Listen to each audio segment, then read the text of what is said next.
Hello and welcome back to the Nasty Metal Production YouTube, and welcome to another Friday review. Today I will be reviewing the debut full-length album from Silver Talon. It is titled Decadence and Decay, which was released through M Theory Audio on May 28th of this year. So, Silver Talon, they are based out of Portland, Oregon, United States, and was formed, at least it was made up of former members of Spellcaster and Sanctifier, and again formed back in 2017, releasing then at least 2 demos the following year, which in 2018, and then finally a EP in 2018 titled Becoming a Demon, and then the following year of at least of 2020 actually, they released Deceiver I Am, which would be one of the songs on this album, and then a song called As the World Burns in 2021 here this year, and then Kill All Kings again for the upcoming album, that being Decadence and Decay. So without further ado, since I already ran down at least all the backstory shit and whatnot, let me get into my thoughts on Decadence and Decay, the debut full-length album from the somewhat supergroup Silver Talon.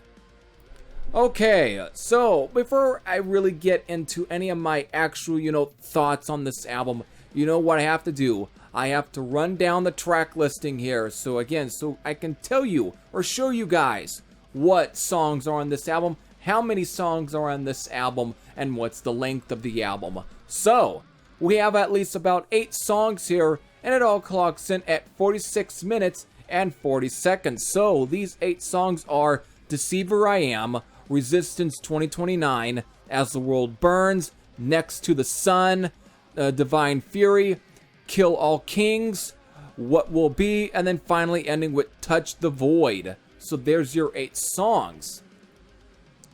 Now, upon first listen to this album, again, this is really the first thing I really have heard from these guys, because I was not really much aware of Silver Talon, even though I was definitely aware of bands like Spellcaster and Sanctifier. Of course, Spellcaster are no longer, at least active. They've been inactive for a few years, it seems to be, at this point. A few or several years they've been inactive, and it was always a evolving door at times of when they're active or inactive. I think there was always issues, I think, with some of the members. I think one of them, one of them might have went to jail. I can't remember what was the whole story behind some of that, but there was some shitty things going on there.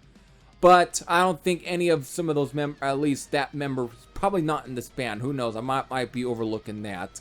Still, what we have here, though, with the album is it's very much at times similar to Spellcaster. It definitely has more, I would say, the more later stuff from Spellcaster.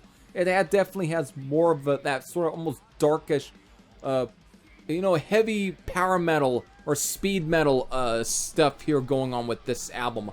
But it definitely, at times, it really takes a more of a gothic tone in terms of the sort of leanings for this album.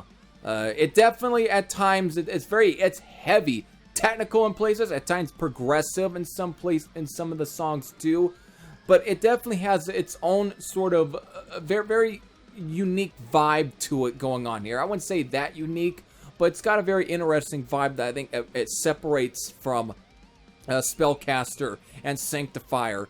But it is definitely sorry, I burped there. A good combination of those styles, and it definitely makes something that still very modern sounding, but still has a very classic feel to it. But definitely it has more of a modern feel, but probably some real, probably good modern power metal instead of what everyone expects. The sort of symphonic stuff. I mean, it does play around, especially with songs like "As the World Burns," and even with the opening song "Deceiver I Am," and then even maybe in the songs like "Next to the Sun" or "What Will Be." And then, of course, the very final track, Touch the Void, which definitely has their symphonic sort of feel to it, but it's more progressive, though, in its structuring, and very interesting. I mean, we still got plenty of almost thrashy type of power metal songs here, for example, like Resistance 2029, and then maybe even with songs like Divine Fury and Kill All Kings, definitely kind of really kind of play with that, though Kill All Kings is a straight up modern day power metal song. It really has that sort of modern day power metal feel, though at times almost reminded me a little bit of Dragon Force. But maybe if Dragon Force wasn't so over the top in its musicianship, it wasn't trying to cram so many fucking notes into a song. It's definitely more, just a lot more mature sounding, like definitely a more mature Dragon Force. Again, I'm just to let you know, I'm not a big fan of them at all. I don't really care for them. But musically, it does remind me of that. But if it was more closer to my kind of palate, basically, if I found it more palatable, that's all. That's the best way I can describe Kill All Kings. It is a highlight for sure off the sound. I do like it. But the kind of continuing, there is some interesting aspects to this album in terms of certain musical instruments or certain playing around, almost experimenting, almost again like with the As the World Burns, which it's heavy in places, but the way it begins is a little interesting. That's where I almost get the sort of almost gothic vibe from this one, and very almost even at times maybe slightly symphonic feel with this track. It is very modern sounding, but again, definitely good, and I like it. Next to the Sun probably has more of a Spanish kind of feel going with the sort of acoustic guitar playing at the beginning, and though when it actually goes into the actual song, it is very heavy. You almost think it's gonna almost be like some sort of very, almost like a ballad of some sort, but it doesn't really head into that. It still progresses into more of a straight up monstrous power metal track. Very interesting, and I do kind of dig it. Again, What Will Be is probably the closest to me, more of a... This one might be the closest to be more of the album's actually ballad on the album, though it more power ballad, but more in the power metal way. It still has a very sincere feeling going on with this one. You definitely can feel the motion, at least playing around with this song. It's still heavy, still has some great riffs going on, but it's probably the closest, I think, to a more really... just more of a moodier kind of song that at times that almost might be very balladish in my opinion. But that's the way what I'm kind of getting towards this one. Just my feelings there towards it, or just what I take from the song. So that's where I kind of am with What Will Be. It still is a very good crafted track, but it has a very softer kind of feel going on, but not too soft. Just has a nice mood going on with it. Finally, the most epic song on the album has to be the last song on here. That's Touch the Void. The way it begins, it's so fucking epic. The way that they're playing around with this sort of this one might have some symphonic feel going on with this one, but it's more grandiose almost with the way it is. Again, with the horns and whatnot, almost it seems like it would be fitting for like almost like a I wouldn't say Viking, or even, what's the best way I can use, like, almost, something, that involves, knights and, battle and whatnot, that sort of, feel with the opening of this track. And that's the way and it progresses into straight up, again, power metal. Almost at times, maybe even brings back a little bit of the sort of Spanish guitar stuff, if I, remember, towards this song, or was that towards, What Will Be?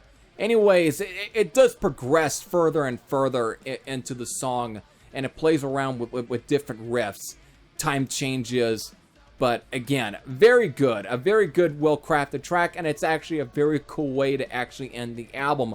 So really, the album has its diverse moments where it's not trying to be completely samey at all, but it still has its core goal, and that's being a straight-up, very, again, gothic, heavy speed power metal album that at times also plays with some very thrashy stuff and whatnot, even at times blast beats here and there. It really is very technical, and it's got that's its main goal, but still has its way of being a little diverse and a little varied in terms of its construction, and you get that with this one. And great fucking vocals too. Everything about this one, also the production sounds fucking crisp. Everything on here is just good. It's just good stuff. It's a very good album, and I actually do enjoy this one quite a bit. So there we go. There's just my overall thoughts on the debut album from Decadence and Decay. So there it is. And since I'm right here, since you see my face finally, no longer looking at the album cover, it's time to get into my rating. What is my rating? Well, I have it written down. It is a 8.10 out of 10. Again, it's a solid album from these guys. Again, the sort of combining the two sounds between Spellcaster and Sanctifier really is heard on this one. At times, I'm also failing to mention that at times reminds me a little bit of like the later albums from the Canadian band Striker. There's at times where it reminds me a little bit, the heaviest stuff from them. There's some of that too. But it's either way, it's all solid stuff. And so, again, just highlights for this album as far as songs. Again, the opening song, Deceiver I Am, I really like. Resistance 2029. Yeah, that's a track. A great song. I do like that quite a bit. And then, of course, Divine Fury and then Kill All Kings. All four. Those are my four highlighted songs. I think they're all good. So, if this sounds like an album that you might be interested in checking out, since I know this is also on the New Wave or Traditional Heavy Metal Full Albums channel on YouTube here. So, again, you might have heard it already or listened to it if you follow that channel. So, it is definitely a good, very cool whatnot. So, there's always ways to listen to it. But I'm going to at least point you to the correct way to probably listen to this album. And that's through the band's Bandcamp page. So, you can obtain this album physically and then listen to it, you know, just to see if it is worth purchasing with your own money. So, again, I'm going to give you very many options to support these guys. So with that, I hope you do. So with that, this is Terry Thrashhead saying I am out. And I'll see you all later. Take care, everyone.